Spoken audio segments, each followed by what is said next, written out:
ఆంధ్రప్రభకి స్వాగతం. నేను ప్రియా కౌశిక్.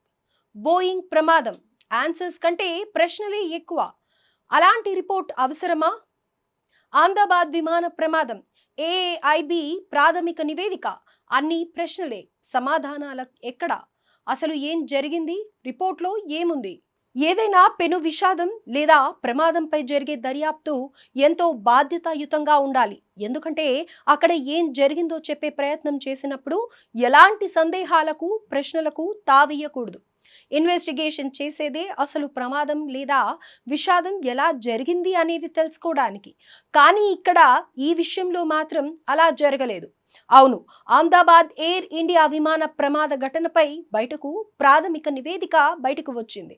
ఇందులో ప్రమాదం ఎలా జరిగింది అన్నది తెలియకపోగా ఈ రిపోర్ట్ మరింత గందరగోళానికి గురి చేస్తుంది.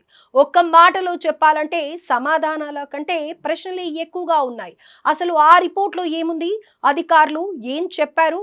Let's watch the story.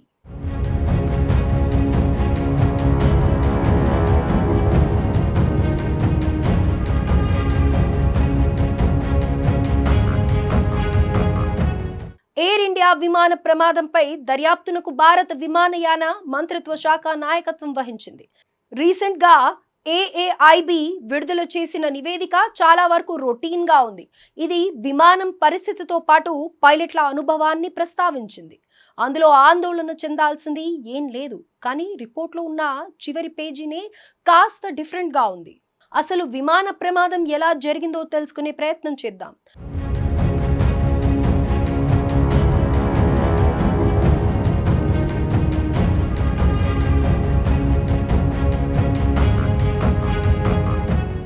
June 12వ తేదీ ఉదయం 11 గంటల ప్రాంతంలో అహ్మదాబాద్లోని వల్లభాయ్ పటేల్ ఇంటర్నేషనల్ ఎయిర్పోర్టుకు చేరుకుంది బోయింగ్ విమానం. మధ్యాహ్నం 12 గంటల సమయంలో అహ్మదాబాద్ నుండి లండన్కు వెళ్లేందుకు సిద్ధమైంది. ఈ క్రమంలోనే మధ్యాహ్నం 1:37 రన్వే నుంచి టేక్ ఆఫ్ అయింది. 1:38 తర్వాత దాదాపు 38 సెకండ్లకు గాల్లోకి ఎగిరింది. 3 సెకండ్ల తర్వాత గరిష్ట వేగాన్ని అందుకుంది. సరిగ్గా అదే టైంలో విమానం 2 ఇంధన స్విచ్లు ఆఫ్ అయ్యాయి. ఒకదాని తర్వాత ఒకటి సెకండ్ల వ్యవధిలోనే ఆఫ్ అయిపోయాయి. సాధారణంగా ఈ 2 ఫ్యూయల్ స్విచెస్ ఇంధన ప్రవాహాన్ని నియంత్రిస్తాయి. వాటిని ఆపేస్తే విమానం ఇంజిన్లకు ఫ్యూయల్ సరఫరా కాదు. అధికారులు చెప్పిన ప్రాథమిక నివేదికలో ఈ విషయాన్ని చెప్పారు.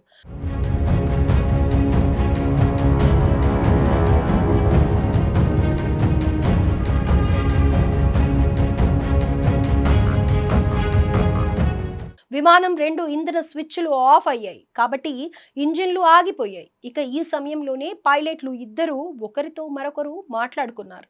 ఒక పైలట్ మరొక పైలట్తో ఇంజిన్ స్విచ్ ఆఫ్ ఎందుకు చేశావని అడిగాడని, మరొకరు తాను చేయలేదని సమాధానం ఇచ్చాడన్న విషయాన్ని చెప్పారు. ఈ క్రమంలోనే మొదటి ఇంజిన్ కోసం స్విచ్ ఆన్ చేసిన 4 సెకండ్ల తర్వాత రెండవ స్విచ్ కూడా ఆన్ చేసినట్లు తెలుస్తోంది. దీంతో మొదటి ఇంజిన్ స్టార్ట్ అయింది. కానీ ఇక్కడ రెండో ఇంజిన్ స్టార్ట్ కాలేదు, మొరాయించింది. కానీ అప్పటికే చాలా ఆలస్యం అయిపోయింది. మధ్యాహ్నం 1:39 11 సెకండ్ల తర్వాత ఫ్లైట్ వాయిస్ రికార్డింగ్ ఆగిపోయింది. అధికారులు ఇచ్చిన ప్రాథమిక నివేదిక నుండి మనకు తెలిసింది ఇదే.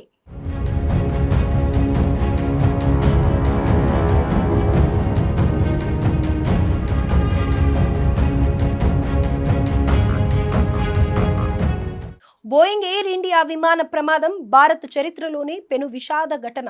ప్రమాద సమయంలో 242 మంది ప్రయాణికులు ఉండగా ఒకరు మాత్రమే ప్రాణాలతో బయటపడ్డారు. ఇక ఈ విమానం మెడికల్ కాలేజ్ క్యాంపస్ పై పడటంతో ఆ బిల్డింగ్ లో ఉన్న మరో 19 మంది కూడా ప్రాణాలు కోల్పోయారు. మొత్తంగా విమానంలో ఇంధనాన్ని నియంత్రించే స్విచ్లు 2 ఆపేసి ఉండటం వల్లనే ప్రమాదం జరిగి ఉండొచ్చనేది ఏఐబి ప్రాథమిక నివేదిక. ఇందులో పైలట్ల తప్పిదమే కారణమనే మీనింగ్ వచ్చేలా రిపోర్టు ఉంది. అయితే ఈ డిస్కషన్లో అడిగింది ఎవరో, ఆన్సర్ ఇచ్చింది ఎవరో చెప్పలేదు. ఎందుకు?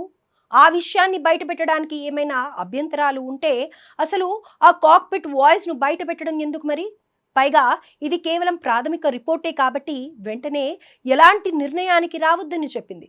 మరి అలాంటప్పుడు అసలు ఈ నివేదిక ఇవ్వడం ఎందుకు? పూర్తి సమాచారం అందిన తర్వాతే రిపోర్ట్ రిలీజ్ చేసి ఉండాల్సింది కదా.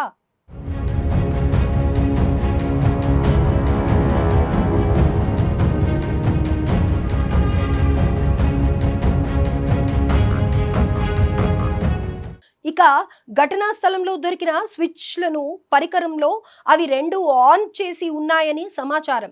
కానీ కాక్పిట్ వాయిస్ రికార్డర్లోని ఫ్లైట్ల సంభాషణతో స్విచ్లు ఆపేసి ఉన్నట్లు దర్యాప్తు బృందం నిర్ధారణకు వచ్చింది.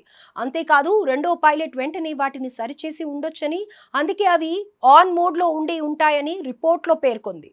ఇకపోతే ఫ్లై బై వైర్ సిస్టమ్, ఇది దశాబ్దాల కిందటే అందుబాటులోకి వచ్చింది. ముఖ్యంగా విమానం టేకాఫ్ సమయంలో, ల్యాండింగ్ సమయంలో ఆ సిస్టమే అవసరమైన ఇంధనం సరఫరా అయ్యేలా చూసుకుంటుంది. ఇది ఒకవేళ ఫెయిల్ అయితే అవసరమైన మార్పులు చేసుకోవడానికే స్విచ్లు, ఇక రెండు స్విచ్లకు రెండు వైపులా రింగులు ఉంటాయి. వాటికి ప్రత్యేక లాకింగ్ వ్యవస్థ ఉంటుంది. ఎవరైనా ప్రత్యేకించి వాటిని స్విచ్ ఆన్ చేయాలంటే ఆ లాకింగ్ను ఖచ్చితంగా ఓపెన్ చేయాల్సి ఉంటుంది. అధికారులు ఇచ్చిన రిపోర్ట్లో రెండు స్విచ్లు ఆగిపోవడానికి మధ్య సెకండ్ వ్యవధి ఉందని తేల్చారు. టేక్ ఆఫ్ టైంలో ఎక్కువ ఇంధనం సరఫరా కావాల్సి ఉండగా దాన్ని కావాలని ఏ పైలట్ ఆఫ్ చేయడు. దీనిపై దర్యాప్తు బృందం ఎలాంటి నిర్ధారణకు రాలేదు.